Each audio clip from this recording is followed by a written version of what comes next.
Хэрхэн бид ав дээр итгэлцлийн данс нээх вэ?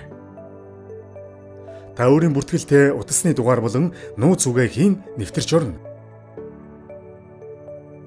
Дараа нь кредит карт хэсгийн баруун талд байрлах хуримтлал цэстээр дарж орно. Хамгийн ихэнд та өөрийн хуримтлалдаа нэр өгнө.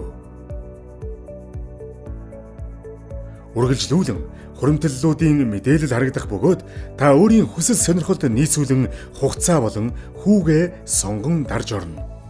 Үүний дараа та баталгаажуулах товч дээр дарснаар хөрөнгө итгэмжлэн удирдах гэрээ харагдах бөгөөд та уг гэрээтэй танилцсны дараа хамгийн доор байрлах зөвшөөрөх товч дээр даран цааш үргэлжлүүлнэ. Ингээд та баталгаад гарын үсэг зурах талбарт өөрийн гарын үсгийг зуран зөвшөөрөх товч дээр дарна.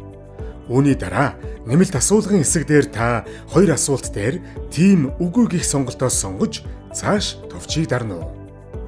Үргэлжлүүлэн төлбөр төлөх сонголтууд гарч ирснээр та өөртөө тохиромжтой төлбөрийн хэрэгслээ ашиглан төлөлтөө хийнэ.